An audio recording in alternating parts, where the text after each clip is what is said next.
Joining me is a very special guest, Dr. LucasMacMillan, and he's a naturopathic physician, and he's here today to talk about exercise performance and stress management techniques.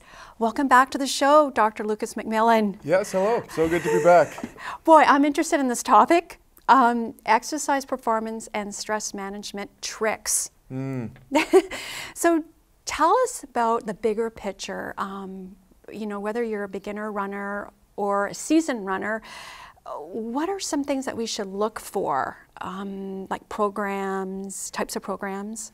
Yeah, absolutely. So first off, there is a big difference depending on what level you are at. If you're a seasoned runner or seasoned athlete versus somebody who's stepping into it or training a little bit less intensely, you're going to have very different requirements. So some of what we talk about is going to be very specific toward the higher end, and some of it you can apply to anyone, because if you try to increase your carbohydrate intake, try to increase your electrolytes, try to increase your proteins, but you're not working that hard, you're actually giving your body more than you need, and it's more likely to work against you. So there's a little bit of catering that we need to do to be sure that everyone's getting what they need and not getting a whole bunch of things that they don't. So first step, that's definitely what I like to focus on. The food that we eat and the exercise that we get our requirements are different person to person. So let's say we have, say, another woman like yourself who's in your same age bracket, same level of health, same degree of training. Her needs will likely be a little bit different than yours to find that sweet spot of really performing well. So there is a little bit of variability. But for the purposes of giving everybody something, we'll try to stay broad strokes, and then encourage experimentation. Try it for yourself and see how it feels. Go from there. But it's like when you're in training mode, you want to have a balanced eating habits or what have you. But before race day, you should test. Like a banana may not agree with you before a training run or a race, so you should test drive. Absolutely. Yeah, race day is not a good time to first time anything, whether it's a new technique or trying to change your heel strike. Any specific tweak on race day is really not a good idea. It's risky.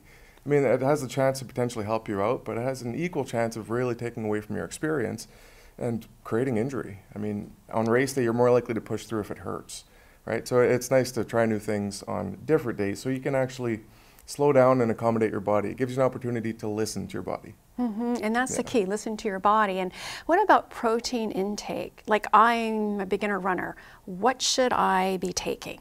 Yeah, so ideally we're going to get the majority of our protein through diet. And it is possible, it's absolutely possible. Depending on what level you're training at, that starts to get a little bit harder, but it's always something that we can do. So the original, like classic recommendations are 0.8 grams per kilogram of body weight. So you can calculate that out. If I weighed 100 kilograms, which is quite a bit, that would be 80 grams of protein. So similarly, the newer requirements for somebody who is more active, let's say you're doing a full body exercise, it goes up to about 1 gram per pound of body weight. That is a huge increase. So you go from, say, 80 grams of protein up to, what is that, 220 grams of protein in a day. So the total protein intake is what we want to look at. And honestly, to find that out, you either have to work with a dietitian or go onto a fitness tracker type of app, something that allows you to actually see how much protein you're getting in and to work from there. But typically speaking, the sweet spot is going to be between 0.8 grams per kilogram up to 1 gram per pound of body weight. So we have to work that out for ourselves, because obviously you and I weigh very different amounts. So our intake is going to be quite different. And as we age too, right? And you know, when we start running and we may be out of shape or a little overweight, but we're thinking, I'm running, but I'm not losing any weight. Why is that? Yeah. It's because of the calorie intake and not eating the right foods or... Very often, yes, exactly. I mean, barring other medical conditions, your thyroid can affect that. I mean, the way your body is breaking down foods can affect that. There are some metabolic disturbances, such as diabetes, that can obviously play in. So it's good to rule those out and just basically, you know, some simple testing to be sure that's not something that's affecting you. But if you're doing everything right, if you have a calorie deficit for the food that you're taking in versus the exercise and the energy that you're putting out, you should expect to lose, or at the very least maintain, your weight. You know, a true calorie deficit, you have to lose weight. There are some things that can affect that, but in an average, healthy human being, that's the way it typically works. And what about, we talked about apps, calorie apps. Those, in your opinion, what do you think?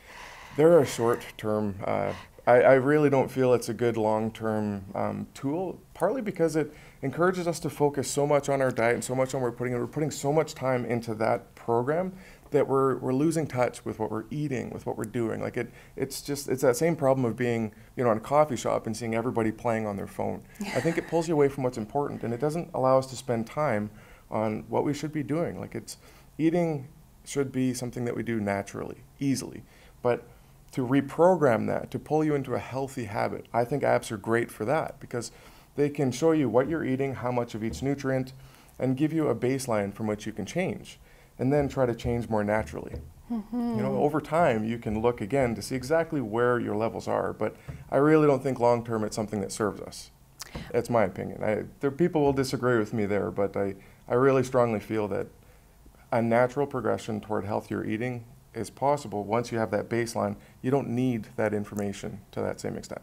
And it's then you listen to your body. And it's mindful eating. Yeah. Yes. And what about electrolytes or energy drinks, I should say? Yeah. Yeah, it's a big topic, and that's another thing that is the higher level you are, the more you're going to need these things. If you're going for a 45-minute, exercise that isn't too intense, your requirements don't really change. So this is something that will add more to your body that you don't necessarily need. It's not likely to hurt you, but there are more calories in energy drinks or in electrolyte drinks.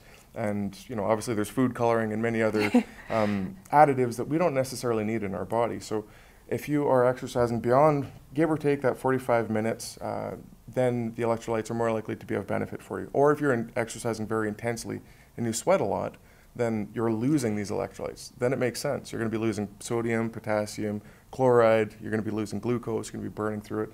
Replacing those makes sense. Those make sense to replace. A lot of the other things kind of don't. You don't have a deficiency of red food dye, for example. That's never going to be a thing. So if you really want to use them, I recommend making your own. How? Wow, make your own. Yeah, absolutely.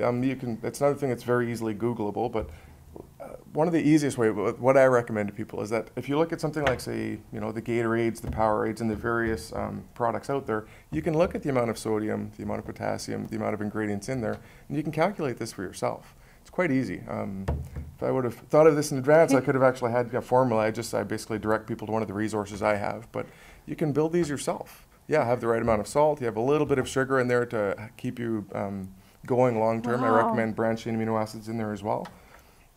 People seem to be doing well with it. That's good information. Just Google it, right? Yeah. Make your own. But what are other ways to improve your performance? Well, there's quite a few. So again, depending on your level, there's different options, but sort of broad strokes for anyone who is pushing in the endurance direction. So if you're trying to last longer either for a run or type of exercise that encourages you or that requires you to be performing over a longer period of time, caffeine is one of the better sort of studied and known. Interesting sort of addition with that, caffeine and theanine. So L-theanine is something that's found in green tea. So anytime you drink green tea, you're getting caffeine as the upper and theanine that helps to work as basically like a downer or as a stabilizer. It helps to decrease that sort of spinning or jitteriness that you can get from caffeine. So you can get the benefits of the focus from caffeine, the benefits of that perceived increased energy, perceived decreased exertion, and the theanine helps to decrease the anxiety or that buzz that comes with it. So many people, it helped to balance them out. So typically the dosing is going to be about the same amount of milligrams of caffeine versus theanine. So 200, for example, is probably a common thing. Some people go higher. Start to get questionable as you go really high, but I would recommend starting low and experimenting yourself, see how you feel. So for endurance athletes, that's one of the directions we can go. Branched-chain amino acids seems, I think, is underutilized and not super well understood. It's one of the things that, for endurance athletes, seems to help keep that mental clarity and focus alive. So if you're including branched-chain amino acids during the run, you can likely go further. I mean, the research that we have on it suggests this is actually a simple benefit to longer endurance athletes. To our power lifters, a little bit of a different approach. Yeah. So probably the best studied are your whey proteins. Creatine, like the closer you are to that single powerful lift, as opposed to the endurance, if you're just doing short, intense exercise bouts, something like creatine can be a significant benefit for you. And a newer one I'm experimenting with more is beta-alanine. Beta-alanine, oh. Yeah, so it's an amino acid that causes kind of a tingling down the extremities if you take a high dose of it. It's not a harmful thing, but it's something that people feel. I find that typically my powerlifters love to feel it, so they actually enjoy that part. But it can decrease the lactic acid in your muscles to increase performance for a short amount of time. It's kind of a cool trick. It's one of many tricks that we can use for that powerlifting. So if you haven't tried it, that's something to potentially experiment with, ideally starting low and building up. And building up, and that is like BCAAs? No, powers? That's different. It's different, yes. Yeah, so branched chain amino acids are different than, say, beta-alanine. Yeah. Yes, it's different amino acids that can be used for different processes in the body. Okay. Yes. So that's wonderful. So whey powder, protein rather, versus BCAAs. So, okay, got that. But what about, I know exercise, getting enough exercise, enough sleep. What else to improve our performance? Well, being aware of what you're doing currently and how well it's working for you. So one of the biggest thing that slows us down and makes us more anxious about our performance is not really knowing what's going on and feeling like it's not in our control. So the more we can learn about our sport, the better we are able to feel that and truly to actually control our performance. I mean, if we understand that, again, the heel strike for running, like the proper running posture, what you're doing with your arms actually matters, pushing off with your toes actually matters. There's a number of details that can help us, and if we understand that, we can gradually build that into our program and experience that sense of control. That sense of control alone, it empowers us and gives us that mental stamina to push through. We get it, we know we can do this now. We have tools and tricks to help ourselves. Understanding your body and where you're going, and which leads to stress management tricks. Yes. Yes. Yes, huge need for that in today's life. If you live in Greater Vancouver, a large number of people that come to see me, when I ask for their stress levels out of 10, they're 6, 7, 8 or higher. So definitely good to have a couple of tricks in your sleeve.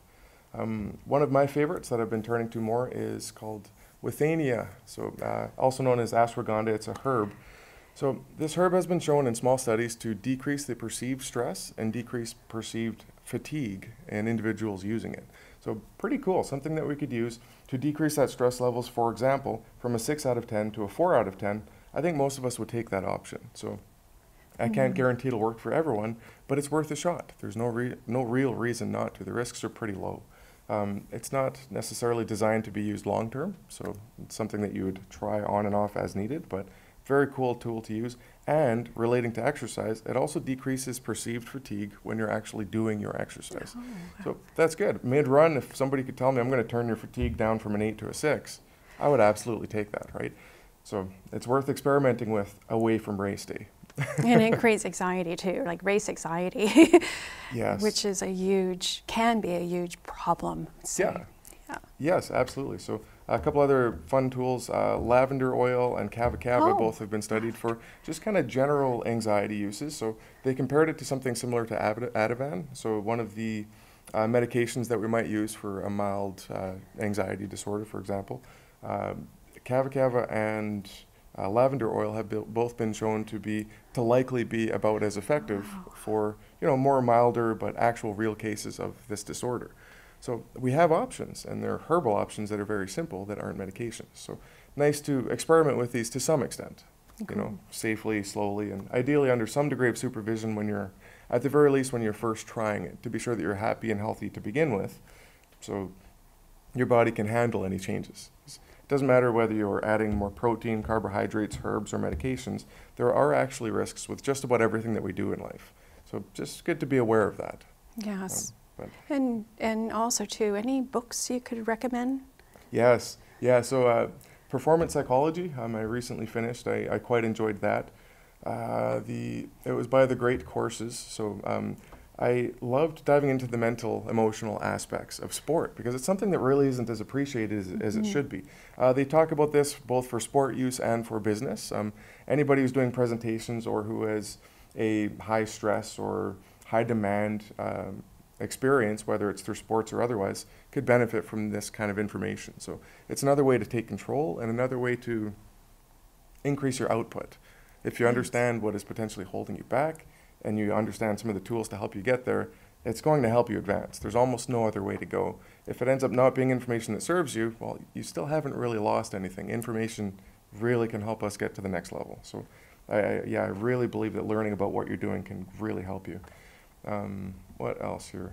There's a number of books. I went through a cognitive behavioral therapy on that similar topic that looks at what you're doing and logically helps you to compare how it's helping you or how it's hurting you and gives you some tools to change it. So, and can potentially encourage you to go and see a practitioner if you're not able to get yourself to where you want to be. But I found that, actually I believe that was through the Great Courses as well. That audiobook was just eye-opening to see what is possible and to see some of the tools that people realistically use to help themselves. So. Great information, Dr. LucasMacMillan. And people want to get in touch with you, where can they go? Yeah, so my personal website is www.drlucasmac.com. I will always have the up-to-date information on what I'm doing on the clinic or clinics that I'm working at, and contact. So if you're interested in contacting me, you can contact me directly. I always try to keep that open.